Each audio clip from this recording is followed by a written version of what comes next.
Hello everyone, welcome to my YouTube channel Avinash Power EMRS. Today we are going to study understanding economic development class 10 chapter number 3 money and credit part 4 terms of credit. Every loan agreement specifies an interest rate which the borrower must pay to the lender along with the repayment of the principal.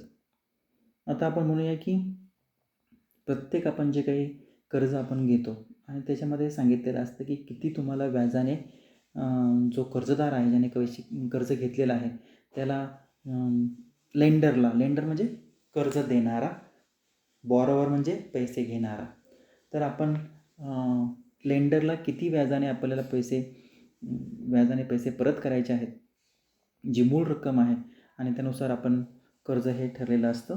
So every loan agreement specifies and interest rate, म्हणजे प्रत्येक कर्जाला आपण म्हणूया interest rate हा दिलेला असतो. कोणाला दिलेला असतो कर्ज? ज्याला कर्ज दिलेला आहे तो बॉरोवरला, आणि बॉरोवरने ते पैसे लेंडरला द्यायचे आहेत. जी काही मूळ रक्कम आहे, प्रिन्सिपल म्हणजे इथे मूळ रक्कम त्याचबरोबर व्याजही रिपेमेंट हे करावं लागतं. In addition lender may demand collateral security against the loan. आणि म्हणून याचबरोबर आपल्याला जो लेंडर आहे, जो पैसे देणारा आहे, कर्ज देणारा आहे, तो आपल्याला कोलॅटरल या लोनच्या बाबतीत मागू शकतो. आता कोलॅटरल म्हणजे काय?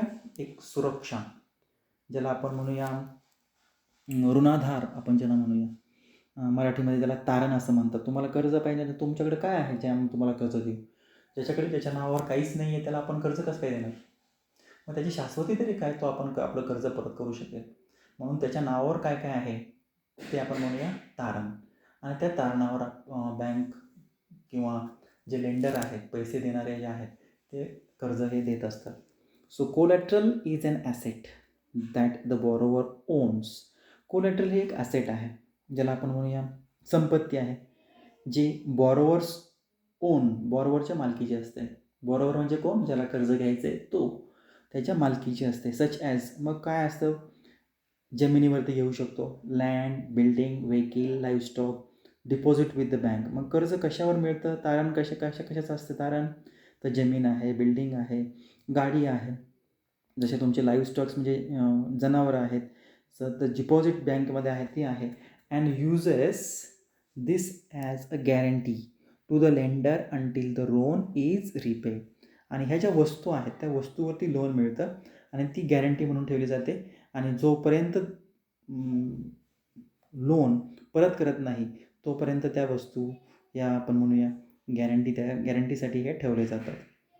If the borrower fails to repay the loan, the lender has the right to sell the asset or collateral to obtain the payment. जर ज्याने कर्ज घेतलेला आहे म्हणजेच बॉरोवर, जर त्याने तो कर्ज देऊ शकला नाही, तर ज्याने कर्ज दिलेला आहे म्हणजे लेंडर, त्याला अधिकार आहे जी ॲसेट आहे, जी संपत्ती आहे, मग ती जमीन असेल, बिल्डिंग असेल, व्हेकल असेल, लाईव्हस्टॉक असेल, तर तो विकू शकतो आणि मग आपण आपले कर्ज तो परत त्या पेमेंटमधून आपलं कर्ज तो मिळवू शकतो.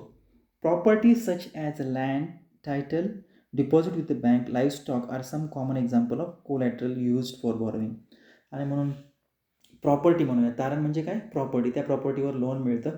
म्हणजे असं म्हणूया आपण ज्याच्यामध्ये जमीन आहे, जे बँकेमध्ये डिपॉझिट आहे, जनावरे आहेत, हे कोलॅटरलची उदाहरणं आपल्याला पाहायला मिळतात. आता इथे एक उदाहरण आहे, हाऊस लोन. घर आहे, दिसते चित्रामध्ये पहा. येस, हे मॅडम पण आहे तिथे. A house loan. Megha has taken a loan of 5 lakh from the bank to purchase house. आता मेघा नावाच्या एका स्त्रीने 5 लाख रुपये बँकेकडून घेतले आहेत, तिला घर खरेदी करायचं आहे. The annual interest rate to and loan is 12% and the loan is to be repaid in 10 year in monthly installment. आता लोनचं जे काही व्याज आहे ते किती आहे? 12% व्याज आहे. किती वर्षामध्ये पे करायचं आहे? 10 वर्षामध्ये. कधी करायचं आहे? मंथली. त्यांनी काही अमाऊंट ही भरायचीच आहे. मंथली इन्स्टॉलमेंट आहे. Megha had submit to the bank document showing her employment record and salary before the bank agreed to give her loan. आता मेघा कुठेतरी काम करतायत, म्हणजेच एम्प्लॉयमेंट म्हणजे ते कुठेतरी कामाला आहेत त्याचं ते रेकॉर्ड सादर करतात. त्यांची जी सॅलरी होते म्हणजे पगार होतो ते पगाराचे दाखला पण त्यांनी दिलेला आहे आणि मग बँकेने त्यांना त्याच्यावर लोन दिलेलं आहे. The bank retain as a collateral the paper of the new house which will be return to the Megha only when she repay the entire loan with interest. आता घराचे जे कागद आहेत ते बँकेने स्वतःकडे ठेवलेले आहेत. ज्यावेळेस मेगा सगळं लोन पूर्ण करेल त्यावेळेस ते जे कागद आहेत त्या बँक त्यांना त्यावेळेस ते घराच्या मालकीचे कागद हे त्यांना देणार आहेत. कोलॅटरलचे जे पेपर आहेत जे तारणासाठी मेगाने कोणते पेपर दिलेले आहेत? सॅलरीचा प्रूफ दिलेला आहे, त्याचबरोबर एम्प्लॉयमेंटचं रेकॉर्ड दिलेला आहे आणि ही जी ॲक्टिव्हिटी आहे fill in the following the detail मेगाज हाऊसिंग लोन ही तुम्हाला घरी पूर्ण करायची आहे. So interest rate, collateral and documentation required, the mode of repayment together comprise what is called the terms of credit. आणि आपण असं म्हणूया की व्याज त्याचबरोबर तारण ज्याला आपण म्हणूया ऋणाधार, बरोबर आहे, सिक्युरिटी, प्रॉपर्टी, कोलॅटरलचे समानार्थी शब्द आहेत, प्रॉपर्टी, सिक्युरिटी, बरोबर आहे, ऋणाधार, तारण, व्याज, त्याचबरोबर जे काही डॉक्युमेंट द्यावं लागतात and the mode of repayment, कशा पद्धतीने तुम्ही पेमेंट परत करणार आहात, किती व्याजदर आहे, कसं इन्स्टॉलमेंट करणार आहेत, ह्या सगळ्यांना टर्म्स ऑफ क्रेडिट असे म्हणतात. टर्म्स ऑफ क्रेडिट म्हणजे काय? कर्ज घेण्यासाठी लागणाऱ्या अटी. म्हणजेच तुम्हाला जर कर्ज घ्यायचं असेल तर तुम्हाला काहीतरी डॉक्युमेंट द्यावे लागतील, मग ती शेतीचा सातबारा असेल, त्याचबरोबर तुम्हाला इंटरेस्ट रेट सांगितलं जाईल की 12% आहे, 8% आहे, त्याचबरोबर तुम्हाला रिपेमेंट पुन्हा तुमचं पेमेंट कसं करायचं आहे हेही सांगितलं जाईल.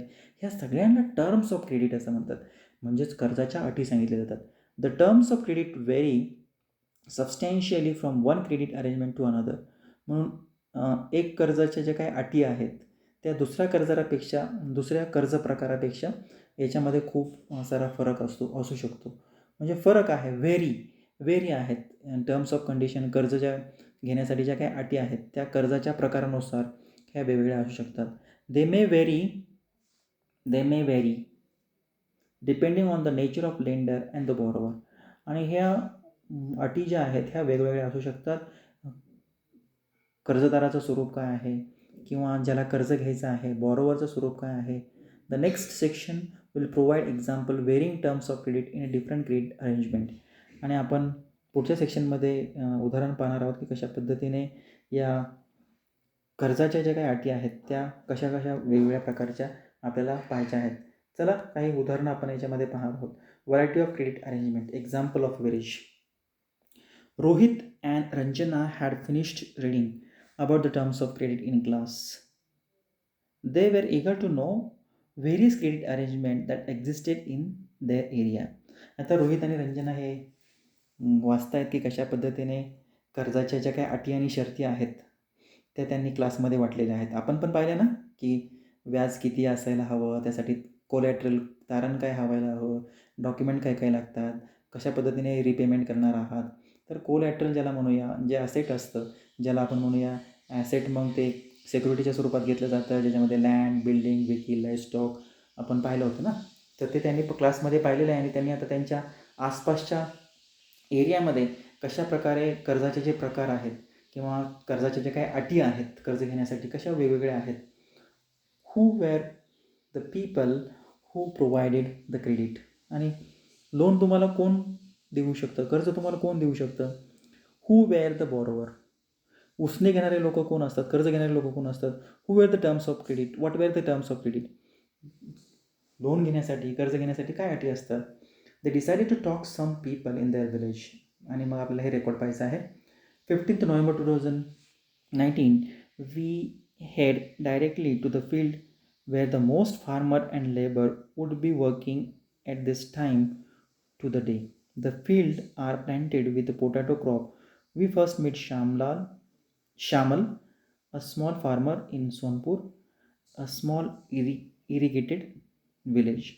चला तर आपण जाऊया डायरेक्ट एका शेतामध्ये जिथे खूप सारे शेतकरी आहेत, कामगार आहेत, जे ते कामामध्ये दिवसभर काम करतात आणि पोटॅटोची लागवड जी आहे ते करतात. आपण पहिल्यांदा श्यामल या शेतकऱ्याला भेटू. सोनपूर येथे राहणार आहे, जे छोटंसं गाव आहे, इरिगेटेड म्हणजे बागायती गाव आहे. So Shyamal tell us that every season he needs loans for cultivation on his 1.5 acres of land. आणि म्हणून श्यामलकडे 1.5 एकर जमीन आहे आणि प्रत्येक वर्षी तो कर्ज घेतो. Till a few years back he would borrow money from the village money lender at the interest rate of 5% per month, 60% per annum. आणि मग हा जो श्यामल आहे तो काही वर्षापासून म्हणूया आपण की तो कर्ज घेतो आहे. कोणाकडून? मनी लेंडरकडून. मनी लेंडर म्हणजे कोण? सावकार, थोडक्यामध्ये पैसे उसने देणारा माणूस मनी लेंडर, त्याच्याकडून करतो. म्हणून इंटरेस्ट रेट किती आहे पहा, 5% पर मंथ, महिन्याला 5% व्याजदर, म्हणजेच वर्षाला किती झालं, 60% प्रतिवर्षाला हा व्याजदर आहे. किती मोठा आहे पहा, किती जास्त आहे. For the last few years Shyamal has been borrowing from an agricultural trader in the village and at an interest rate of 3% per month. आता श्यामलने काही दिवसापासून त्याने जो काही ॲग्रिकल्चर ट्रेडर म्हणजे काय, शेतीचा जो काही व्यापारी आहे शेतीसंबंधी, त्याच्याकडून 3% तो आता प्रत्येक महिन्याला 3% या व्याजदराने तो कर्ज काढतो आहे. At the beginning of the cropping season the trader supplies the farm input on credit which is to be repaid when the crops are ready for harvest. आता हे ॲग्रिकल्चर ट्रेडरकडून तो 3% श्यामल हा काय आहे तो कर्ज घेतो आहे. परंतु तो कशावर कर्ज देतो आहे, तो ट्रेडर्स जो ॲग्रिकल्चरचा जो काही आपण म्हणूया ट्रेडर आहे, व्यापारी आहे, तो त्याला फार्म इनपुट देतो. म्हणजे शेतीसाठी लागणारं जसं आपण पाहिलं होतं की पेस्टिसाइड्स आहे, फर्टिलायझर्स आहेत, किंवा ॲग्रिकल्चर जे डिव्हायसेस आहेत त्यासाठी लागणारा कर्ज तो आधीच त्या पैसे देतो त्यासाठी. आणि ज्यावेळेस पीक तयार होईल, बाजारामध्ये विक्री करेल, तो त्यावेळेस तो त्याला कर्ज ते परत करायचं आहे. Beside the interest charge on the loan the trader also makes the farmer promise to sell the crop to him. त्याचबरोबर जसं आपण म्हणूया, जसं व्याज जर चेंज झालेला आहे त्या कर्जाचा, तसं ते व्यापाऱ्यांनी त्याला सांगितलेलं आहे की तुझं ज्यावेळेस पीक येईल तू मलाच ते पीक विकायचं आहे. This is the way trader can ensure that the money is repayment promptly. आणि म्हणून अशा पद्धतीने तो व्यापारी काय करतो आहे पहा, की जे पैसे आहेत, जे म्हणजे कर्ज आहे, ते आपल्याला जे शेतकऱ्याने श्यामलने घेतलेला आहे तो वेळेवर आपल्याला पैसे परत करत जाईल. So also since the crop prices are low after the harvest, the trader is able to make a profit from buying the crop at the low price from the farmer and then selling it later when the price has risen. मग trader काय करतो, खूप सारा नफा कमवतो. ज्यावेळेस हार्वेस्टचा time असतो त्यावेळेस त्या पिकाची किंमत कमी झालेली असते, कमी किमतीत विकत घेतो, स्वतःकडे ठेवतो, स्टोअर करतो, जास्त किंमत आल्यावर तो विकतो. अशा पद्धतीने श्यामाले 2 जणांकडून कर्ज घेतलेलं आहे. एक म्हणजे मनी लेंडरकडून जो खूप महागडं 5% पर मंथ देत होता. नंतर तो कर्ज कोणाकडून घेतो आहे, तर दुसरा जो काही ॲग्रिकल्चर ट्रेडर आहे, व्यापारी आहे, त्याच्याकडून घेतो तो 3% देतो. ते कमी झालेलं आहे त्याचं. अशा पद्धतीने पुढचं जे आहे, we next make Arun who is supervising the work of one farm labour. आता दुसरा जो व्यक्ती आहे तो अरुण आहे. इथे दुसऱ्या स्टोरीमधला जो पहा इथे अरुण दिसतो, त्याचं काम काय आहे, सुपरवाईज करणं, लक्ष ठेवणं की त्याच्या शेतावरचे जे काही कामगार आहेत, काम करणारे, शेतीमध्ये काम करणारे लोक आहेत, त्याच्यावरती सुपरवाईज, ठेकेदार म्हणूया आपण. Arun has 7 acres of land. He is the one of the few person in Sonpur to receive the bank loan for cultivation. आता अरुणकडं खूप सारी शेती आहे, 7 एकर शेती आहे, आणि सोनपूरमधला तो असा व्यक्ती आहे जो बँकेकडून त्याला लागवडीसाठी लोन घेतो. The interest rate of the loan is 8.5% per annum. पहा किती कमी आहे बँकेतून घेतलेलं लोन, जवळपास 8.5% आहे, 8.5%. आपण श्यामलचं उदाहरण पाहिलं होतं, महिन्याला त्याला किती होतं, 5% आणि वर्षाला 60% होतं. त्याच्यानंतर मनी लेंडर महिन्याला 3% होतं, म्हणजे 36% जवळपास वर्षाला त्याला द्यावं लागत होतं. म्हणजे 36% 60% श्यामल हा लोन देतो आहे. पण तेच जर बँकेकडून लोन घेतलं तर ते किती पर्सेंटने येतं आहे? 8.5%. पहा बँकेकडून घेतल्यावर किती कमी अमाऊंट आपल्याला म्हणूया व्याज जे आहे ते इंटरेस्ट द्यावं लागतं आहे. And can be repaid any time in the next 3 years. आणि जे लोन आहे ते पुढच्या 3 वर्षामध्ये कधीही द्यायचं आहे. पहा किती सवलत बँकेकडून लोन घेतल्यानंतर मिळते. Arun plans to repay the loan after the harvest. मग अरुणने प्लॅन केलेला आहे की माझं जे पीक आलेलं आहे by selling a part of the crop, माझं जे पीक येईल मी ते पीक विकेल आणि पीक विकल्यानंतर मी लोन पे करणार आहे. He then intend to store the rest of the potato in the cold storage and apply a fresh loan from the bank against the cold storage received. The bank offer this facility to farmer who have taken crop loan from them. आणि मग तो सगळेच ज्याचं पीक आहे तो विकणार नाही, काही भाग विकेल, काही भाग तो कोल्ड जे स्टोरेज आहे, साठा जो आहे त्याने तयार केलेला आहे तो तो ठेवेल. त्या जो साठा पिकाचा केलेला आहे त्याने पोटॅटोचं केलं आहे त्याच्यावर पण तो लोन फ्रेश लोन घेईल, कारण त्याला त्या स्टोरेजची रिसिप्ट त्याला मिळणार आहे. आणि मग अशा पद्धतीने श्याम जो आपला हा हे जे आहेत अरुण, हा खूप सारा फायदा जो आहे तो बँकेच्या लोनकडून आपल्याला घेताना दिसतो आहे. त्याच्यानंतर आहे Rama. Rama is working in a neighbouring field. She works as an agriculture labour. शेजारच्या शेतामध्ये रमा आहे, ती एक आपण म्हणूया शेतीमध्ये काम करणारी कामगार आहे. There are several month in the year when Rama has no work and needs credit to meet the daily expenses. आता काही दिवस झाले रमाकडे कामच नव्हतं आणि म्हणून दैनंदिन खर्च भागवण्यासाठी तिला काही कर्जाची आवश्यकता आहे. Expenses on sudden illness or the functions the family are also made through loans. आणि मग काही खर्च कोणचा आहे तिचा, तर कोणी घरामध्ये आजारी पडलं किंवा घरामध्ये काही सणसूद आला तर तिला कर्ज लागणार आहे. Rama has to depend on her employer, a medium land owner in Sonpur. मग रमाला आता कोणावर अवलंबून आहे, ती कोणाकडे काम करते, त्याचे जे मालक आहेत ज्याला आपण एम्प्लॉयर म्हणजे ज्याच्याकडे आपण काम करतो, आपला मालक काम देणारा त्याला एम्प्लॉयर म्हणतात, त्याच्यावरच अवलंबून राहायचं आहे. जो आपण म्हणूया मध्यम वर्ग तो ज्या जमिनीचा मालक आहे सोनपूरमध्ये, आणि मग तिला तो कर्ज देणार आहे. The land owner charges and interest rate of 5% per month. मग हा जो जमिनीचा मालक आहे तो पण प्रत्येक महिन्याला 5% व्याज देतो, म्हणजे 12-5 60% याने पण खूप सारा व्याजदर घेतलेला आहे. अरुणने आत्ताच पाहिलं की 8.5ने घेतलेला आहे. त्याच्या अगोदर आपण श्यामलने पाहिलं की जवळपास 5% आणि 3% घेतलेला आहे. Rama repay the money by working for the land owner. Most of the time Rama has to take fresh loan before the previous loan has been repaid. म्हणून रमाला कंटिन्युअस तिच्या मालकाकडे काम करावं लागतं आहे, कारण ज्यावेळेस तिला फ्रेश लोन घ्यायचं आहे, तिने प्रिव्हियस लोन पण तिने जर पे केलं तर नवीन लोन तिला घ्यायचंच आहे.